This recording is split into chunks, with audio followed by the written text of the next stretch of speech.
நமஸ்காரம். நம்மளுடைய கோயில் பயணத்தில் இன்றைக்கி பார்க்கக்கூடிய சிறப்பு வாய்ந்த ஊர் அப்படின்றது வந்து திருவேற்காடு.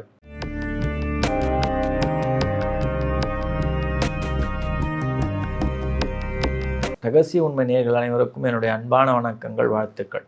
அடியார்கள் வாழ, ரங்கன் நகர் வாழ, சிறகோப்பந்தம் தமிழ் நூல் வாழ, கடல் சூழ்ந்த மண்ணுலகம் வாழ, மணவாள மாமுனியே இன்னும் ஒரு 100 ஆண்டு வாழியே. நமக்கு திருவேற்காடு அப்படின்னு நம்ம சொன்னோம் அப்படின்னா நமக்கு முதல்ல சட்டு நினைவுக்கு வர்றது வந்து தேவி கருமாரியம்மன் கோயில் தான்.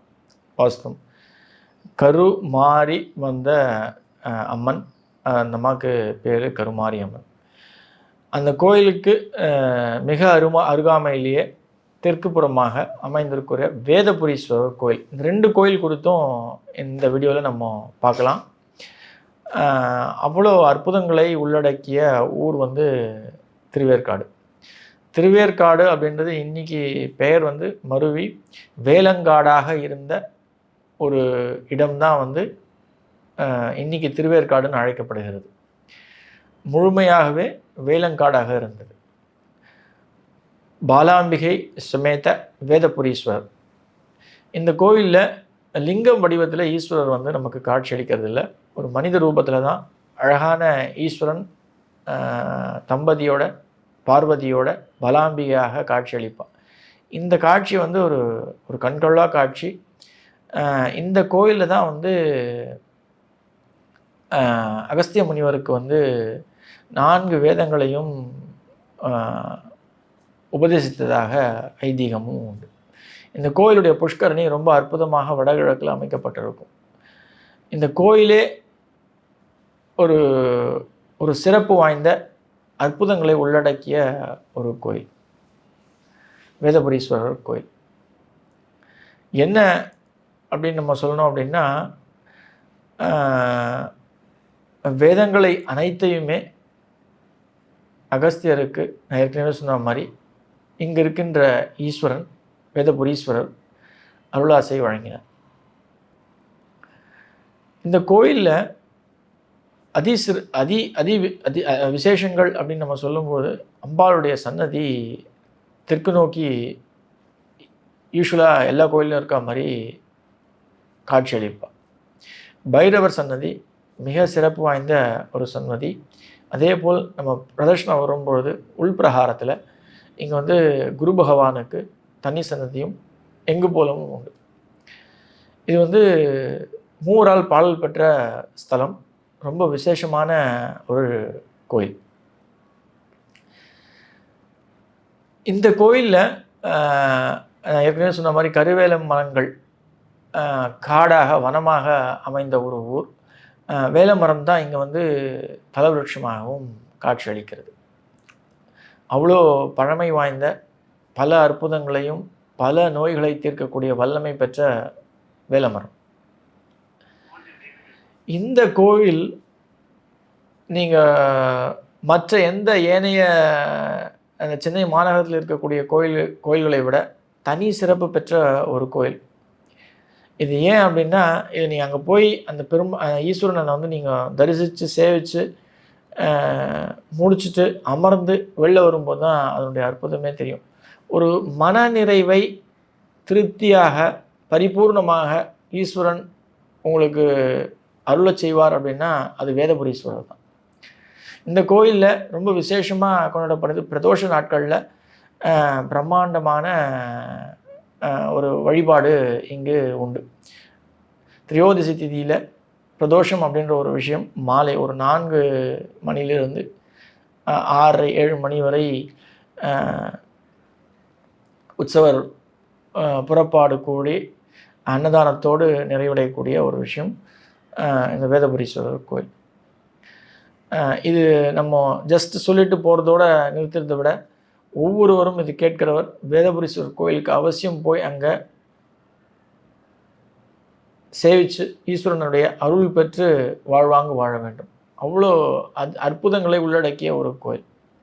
அதே போல் நம்ம எல்லாருக்குமே தெரியும், திருவேற்காடு அப்படின்னு சொல்லிட்டாலே நமக்கு முதல்ல நினைவுக்கு வர்றது ஏற்கனவே சொன்ன மாதிரி தேவி கருமாரியம்மன் தான். அதில் எந்த எள்ளளவும் சந்தேகம் கிடையாது. கருமாரியம்மன் ஆக்சுவலாக நம்மளுடைய புராதன கதையில் சொல்லக்கூடிய கம்சன் தன்னுடைய சகோதரி தேவகிக்கு பிறக்கக்கூடிய 8வது குழந்தை கிருஷ்ணன் ஆண் குழந்தையாக பிறந்து தன்னுடைய உயிருக்கு ஆபத்தை விளைவிக்கும் அப்படின்றதுக்காக தேவகியை சிறையில் அடைத்து தன் கணவனையும் அதாவது தேவகியுடைய கணவனையும் சிறையில் அடைத்து அவர்கள் குழந்தைகளை ஒவ்வொரு குழந்தையாக கொண்டு வருவார். 8வதாக பிறக்கக்கூடிய குழந்தை கிருஷ்ணன் பிறப்பான். ஆனால் யசோதைக்கு பிறந்தக்கூடிய குழந்தை மயை, அவளை வசுதேவர் மாற்றி வைத்து இவர்கிட்ட மாயையை கொடுத்து விட்டு தேவகி கிட்ட அங்கே கிருஷ்ணர் எடுத்துன்னு போய் சேர்த்துருவோம். அப்போ இதை கொல்ல நினைக்கின்ற பொழுது தன் கையிலிருந்து பீரிட்டு ஒரு அசிரடி சத்தத்துடன், உன்னுடைய வாழ்க்கையை உன்னுடைய அக்கிரமங்களை ஒழிக்க என் அண்ணன் கிருஷ்ணன் மாறி இருக்கிறான், நான் இங்கே கருமாறி வந்திருக்கிறேன் அப்படின்னு சொல்லி அற்புதமாக காட்சியளிக்கக்கூடிய ஒரு விஷயம். அதை செய்து இங்கு கருமாரியாக, நீங்கள் எப்பவுமே ஜென்ரலாக கருமாரி அம்மன் அப்படின்னு நீங்கள் பார்த்தீங்கன்னா 5 தலை நாகத்தோடு தன்னுடைய உடம்பை காண்பிக்காமல் வெறும் தலை மட்டும் காண்பித்து காட்சி அளிக்கக்கூடிய தெய்வமே கருமாரி அம்மன். அதுவும் இங்கே திருவேற்காட்டில் இருக்கக்கூடிய கருமாரி அம்மனுடைய சன்னதியில் அந்த அம்பாளுடைய சிலை கீழே இன்னிக்கும் கருநாகம் இருப்பதாக ஒரு ஐதீகம் உண்டு. அது உண்மையும் கூட, அதில் எந்த ஒரு சந்தேகமும் கிடையாது. இப்போ கோயிலுடைய பாலாலயம் இருக்குது, நடந்துகிட்ருக்கு. பிரம்மாண்டமாக பெரிய லெவலில் அந்த கோயிலை கட்டப்பட்டு வருகின்றது. அந்த டைமில் பாலாலயம் செய்யும் பொழுது கருமாரி அம்மனுடைய சிலையை மாற்றி அமைக்கும் பொழுது நிச்சயமாக அங்கே கருநாகத்தை பாற்றதாக உண்மை சம்பவங்களும் உண்டு. அவ்வளவு அற்புதங்களையும் அதிசயங்களையும் உள்ளடக்கிய கோயில் கருமாரி அம்மன், தேவி கருமாரி அம்மன். இந்த கோயிலில் தான் பஞ்சபூத சக்திகளும் வழிபட்டு செல்வதாக ஐதீகங்கள் உண்டு. தனக்குள் அடக்கி வைத்து பஞ்சபூத சக்திகளை வழிநடத்துகிறார் அப்படின்னா அது தேவி கருமாரி அம்மனுக்கே உரிய ஒரு விஷயம். சக்தி பீடங்களில் ரொம்ப முக்கியமான சக்தி பீடம் தேவி கருமாரி அம்மனுடைய சக்தி பீடம். இந்த கோயிலில் மகிஷாசுர மர்தினியும் உண்டு. அதே போல் பல முக்கியமான சன்னதிகள், அதாவது நான் ஏற்கனவே சொன்ன மாதிரி பைரவர் சன்னதி, இங்கே துர்கைக்குன்னு தனி சன்னதி, ரொம்ப சிறப்பாக வழிபாடுகளோடு இந்த கோயிலில் துர்கை சன்னியோட, அதுவும் வெள்ளிக்கிழமை செவ்வாய்க்கிழமைகளில் ராகுகால நேரத்தில் இந்த அம்பாளுக்கு அலங்காரம் அபிஷேகம் எல்லாத்தோடும் வழிபாடு சிறப்பாக நடைபெற்று கொண்டு வருகிறது.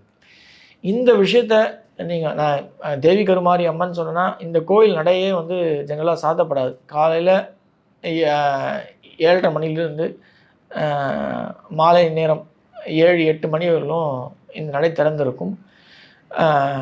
இது கிட்டத்தட்ட சென்னையிலேருந்து ஒரு 20 கிலோமீட்டர் தூரத்தில், நீங்கள் ஆக்சுவலாக பார்த்தீங்க அப்படின்னா கோயம்பேடுலேருந்து ஒரு 8 கிலோமீட்டர் தூரத்தில் இருக்கக்கூடிய ஒரு சிறப்பு வாய்ந்த ஒரு சக்தி பீடம் தேவி கருமாரி அம்மன்.